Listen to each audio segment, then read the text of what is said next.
দেখুন আমি 4-8 দিন নাড়াবো ততক্ষণ কিন্তু নড়বে না কিন্তু, বাট এটা কিন্তু নড়ে গেল বা চলে গেল। তার মানে কি এই মধুর সাথে মধু মিশিয়ে যেটা বিক্রি করে মধুর কিছু ছিল হয়তো এর মধ্যে চিনি সিরাপটা দেওয়া হয়, চিনি সিরাপটা মিশিয়েছে, চিনি সিরাপ অরিজিনাল জলের সাথে হয়ে গেছে।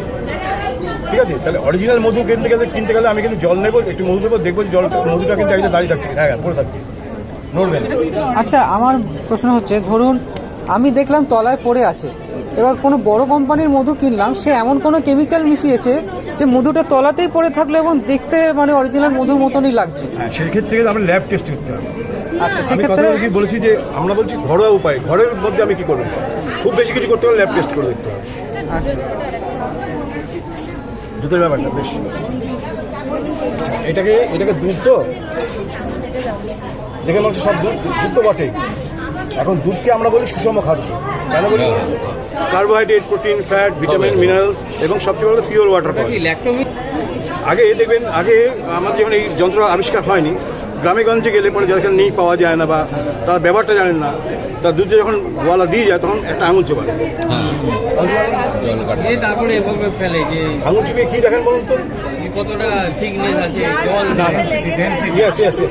শর্ট লেগে যায়, আর নকল দুধ হলে মানে ওই যে ক্রিম মতো টাইপের লেগে যায়। যদি নকল দুধ বলে তখন জল হিসেবে পুরো আঙুলি বেরিয়ে চলে আসে।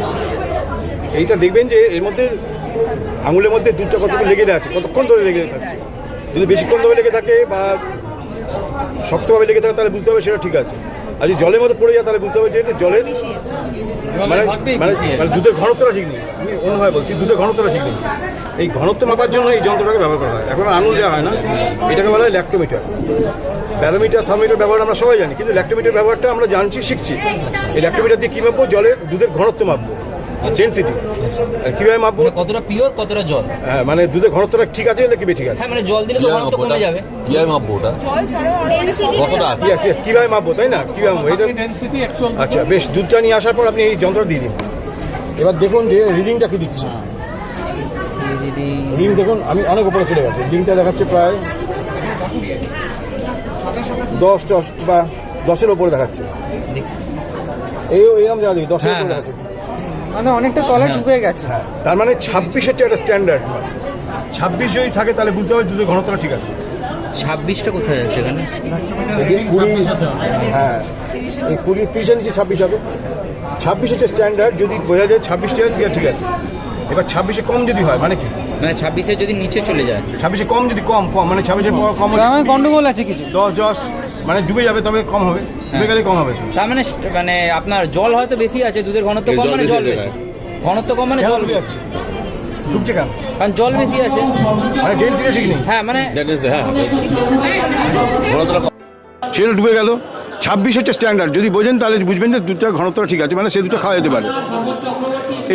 এইবার যিনি দুধটা বিক্রি করেছেন তিনি নিশ্চয়ই জানেন যে ঘটনাটাকে আমি কী করেছি, জল মিশিয়েছি বা পাতলা করে দিয়েছি, এবং উনিও জানেন যে মানুষ কিন্তু এখন সজাগ, এই আমাদের দৌলতে হোক বা মিডিয়ার দৌলতে হোক, মানুষ কিন্তু সজাগ হয়ে গেছে যে ওরা কিন্তু এই ল্যাক্টোমিটার বা ব্যারোমিটার, এই ল্যাক্টোমিটার দিয়ে দেখবে, টেস্ট করবে, তখন কিন্তু আমি ধরা পড়ে যাবো। তাহলে ও করবে কী বলতো, সেই দুধটা কিন্তু জল তো মিশিয়েছে, এবার ঘন করবে। কীভাবে ঘন করবে? স্টার্চ জাতীয় কোনো জিনিস মেশাবে, এই আমাদের আটা মেশাতে পারে, ময়দা মেশাতে, ভাতের মার মেশাতে পারে, অ্যারোরুটও মেশাতে পারে। আর করে কিন্তু একটু মিষ্টি ভাব আনার জন্য ওরা করবে কি, লাল বাতাসা মেশায়, তার কালারটা লালচে হয়ে গেল। আর করে যেটা আসলে হচ্ছে ডিটারজেন্ট মেশায় ফেনা করার জন্য। এই যে ভালো দুধের কতগুলো গুণ আছে। ভালো দুধের গুণ হচ্ছে সেই দুধটা ঘনত্ব ঠিক থাকতে হবে, একটু লালচে ভাব হতে পারে। যদি সেটা গরুর দুধ হয়, যদি মোষের দুধ হয় তাহলে সাদা হবে, হোয়াইট হবে। হ্যাঁ, আমি সেটাই বললাম, গরুর দুধ যদি হলুদ দুধ হবে, আর সাদা হলে যে মোষের দুধ হবে। আর হবে কি, ফেনা হতে হবে।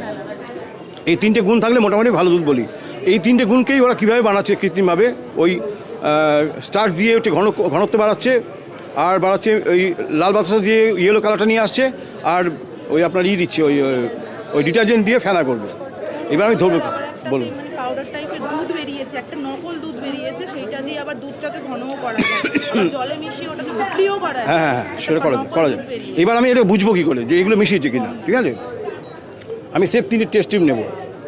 করেছিস টেস্ট টিউবে? কোথায়? ও বলা হয়ে গেছে, ও তাহলে ঠিক আছে। তো না, তবে ল্যাক্টোমিটারটাই জানলাম, মানে ল্যাক্টোমিটারটা আগে আমরা ছিলাম না, তাই তো? ভাসে? হলুদ কালার একটা উপরে লাল কালার। হ্যাঁ এরকম ভাসে না, দুটো কালার হয়ে থাকে। ঘি যদি হয়, ঘি হচ্ছে হোমোজিনিয়াস থাকার কথা। জল যেরকম, যেমন বরফ থাকলে পুরোটাই বরফ হবে, বরফ যদি হয় পুরোটা বরফ, জল আর বরফ থাকবে না। ঘিও ক্ষেত্রে তাই, যদি মানে ঘনত্ব বা জমে যাওয়ার কথা তাহলে সবটাই জমবে, আর যদি পাতলা থাকার কথা পাতলা থাকবে, দুরকম থাকার কথা নয়, কিন্তু আছে ওটা। তার কারণ হচ্ছে এটাই, ওই যে নিচে যেটা দেখছে না, সেটা বেশিরভাগ ক্ষেত্রে ঘি থাকতে পারে, ডালটা থাকতে পারে, পাম অয়েল থাকতে পারে, এগুলো মিশিয়ে বা আলু সেদ্ধ মিশিয়ে ওটা ডেন্সিটি বাড়িয়ে দিয়েছে। আর উপরে যে পাতলা অংশটা দেখছেন সেটা হচ্ছে বিভিন্ন প্রাণী যে চর্বি হয় না, তার যে সেই তেলটা ওরা মিশিয়ে হয়, গলিয়ে দিয়ে মিশিয়ে দেয়। তাই বুঝতে পারছেন, এবং এসেন্স দেয়, আপনি বুঝতে পারছেন না খেয়ে নিচ্ছেন। সেখানে হিন্দু মুসলমান সব আমরা এক হয়ে গেলাম, গরুও খাচ্ছি, খ্রিস্টানও খাচ্ছি, মানে সব হিন্দু মুসলমান সব এক হয়ে গেলাম। এইবার এলো যখন আমি একটু বলি যে গরুর দুধ এবং হচ্ছে মোষের দুধ, হ্যাঁ দেখবেন গরুর দুধের ডিমান্ডটা বেশি হয় আর মোষের দুধের দামটা বেশি। গরুর দুধের ডিমান্ডটা বেশি আর মোষের দুধের দামটা বেশি হয়। একটু মজার কথা লাগছে না? হ্যাঁ হ্যাঁ হ্যাঁ হ্যাঁ, ডিমান্ডটা বেশি মানে গরুর দুধটা সবাই খেতে পারে, এই জন্য ডিমান্ডটা বেশি। আর মোষের দুধটা ঘনত্ব বেশি হয়, ওই জন্য দামটা বেশি হয়। সহজ পাচ্ছে, হ্যাঁ খাওয়া যায় না। এবার করে কি বলতো, যারা মোষের দুধ বিক্রি করে না, তারা গরুর দুধ করে ফেলতে পারে। সেটা কিছু না, ওই যে গাজর আছে না, গাজরের থেকে গুলে গুলে যে রসটা বেরোয় সেটা মিশিয়ে দিলে গরুর দুধ হয়ে গেল, গরুর দুধ হয়ে গেল। এইবারে যেটা আমরা দেখেছি, ধরুন ওই ঘি করে, ঘি আমি বলবো যে ওই ধরনের ঘি না খেয়ে আপনি বাড়িতে তৈরি করুন, কিচ্ছু অসুবিধা নেই, বাড়িতে তৈরি করা যায়। হ্যাঁ, বাটার কেনবার দরকার নেই, সে তো একটা পদ্ধতি। এখন অনেক রকম পদ্ধতি বেরিয়ে, শর্ট তুলে ঘি হয়। আর সেফ আপনি দুধ নিন, গরুর দুধটা নিয়ে অনেক একটা কৌটো ঝাঁকান, ঝাঁকাতে ঝাঁকাতে অনেকবার যত ঝাঁকাবেন তত ক্রিমটা উঠে আসবে। এবার ক্রিমটা হাত দিয়ে তুলে নিন, নেওয়ার পরে ঠান্ডা জল দেওয়ার পরে ওটাকে আবার ঝাঁকান, আর একটুখানি সলিড হয়ে গেল। এবার একবার দুবার করার পর দেবেন সবটাই সলিড হয়ে গেল, এটা এমনি বাটার হয়ে গেল। ওই আমুল, আমি নাম বলছি না, ওই ধরনের বাটার যে কিনে খাই আমরা, সেই বাটারটা হয়ে গেল। এবং ওটাকে যখনই হিট করবো তখনই হয়তো ঘি হয়ে গেল। প্রথমে দুধটা তুলে ঝাঁকালাম, হ্যাঁ, নিয়ে উপরে ক্রিমটা তুললাম, বেশ। ওটা আবার জল মিশিয়ে আবার, যদি বরফ জল হয় তাহলে আরো ভালো। হ্যাঁ নিয়ে বরফ ঠান্ডা জল দেওয়ার পরে দেবেন, ওটা টাইট হয়ে যাবে। টাইট হয়ে গেল তো, এরকম করে একবার দুবার করার পর খুব টাইট হয়ে গেল। এবার আপনি ওটা কিন্তু মাখন হয়ে গেল, মাখনটাকে গলালে ঘি হবে। এবং ঘিয়ার পরে যে কালো কালো যে অংশগুলো পাওয়া যায় সেগুলো ছেঁকে নিলে পরে ওটা চাঁচি বলা হয়, ওটা মুড়ি দিয়ে খেতে খুব ভালো লাগে। ঠিক বললাম? আমি দেশ বাড়িতে আছি, আমি করে দিই। ডিমের জন্য পাত্র আছে তো, এই ওই বড় এরকম একটা এই জিনিস আছে, বড় আছে। হ্যাঁ বলছি, আমি বলছি প্লাস্টিক ডিমের অস্তিত্ব নেই, কিন্তু তবুও বলা যাবে কীভাবে হয়। প্লাস্টিক চাল অস্তিত্ব নেই, কিন্তু তবু বলা যাবে।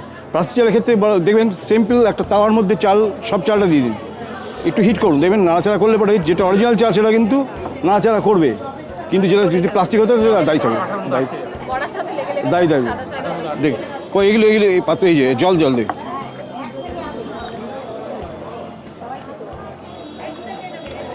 আরও জল লাগবে।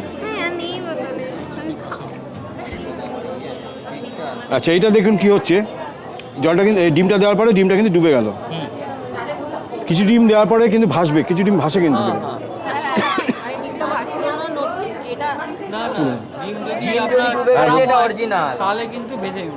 খারাপ বলতে কি বোঝাচ্ছেন? বাড়ি থেকে বোঝা যাবে খারাপ? হ্যাঁ,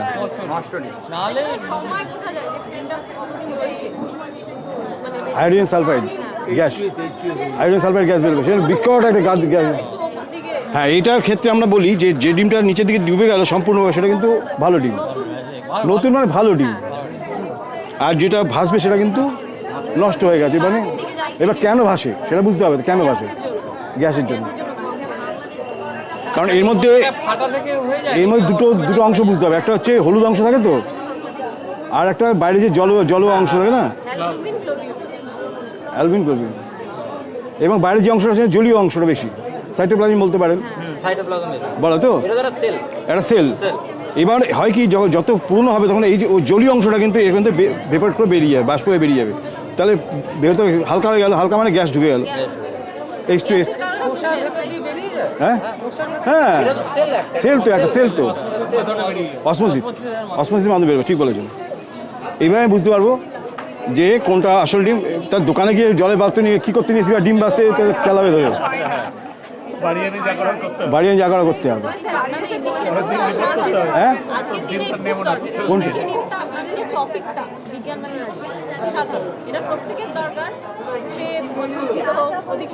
দেখছি এটা যদি আপনি আমার হয়ে কিছু করেন, প্রচার করেন, তবেই সার্থক হবে। আমাদের উদ্দেশ্য তো একটাই যে আমরা দেখাচ্ছি আপনারা আর পাঁচজনকে শেখান, এইভাবে বাড়বে। আপনার ফ্যামিলিকে শেখান। দেখুন আমি বাড়ি গিয়ে গল্প করলেই অনেক। আমি দায়িত্ব নিয়ে বলতে পারি এই জিনিসগুলো কিন্তু মার্কেটে আর কিন্তু পাওয়া যায় না। বাজে ট্রেনে বা বাসে কিন্তু কমে এসছে, কিন্তু এখন তো অরিজিনাল কি এইটাকে বিক্রি করে সবুজ করে বিক্রি করে, রং দিয়ে না ওইটা, তাও বেটার ওইটা, কিন্তু এটা কিন্তু বিক্রিটা কমে গেছে অনেকটা।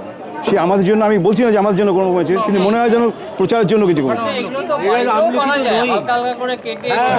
ওটা খাবেন, ওটা খাওয়া যায়, খেলে ভালো।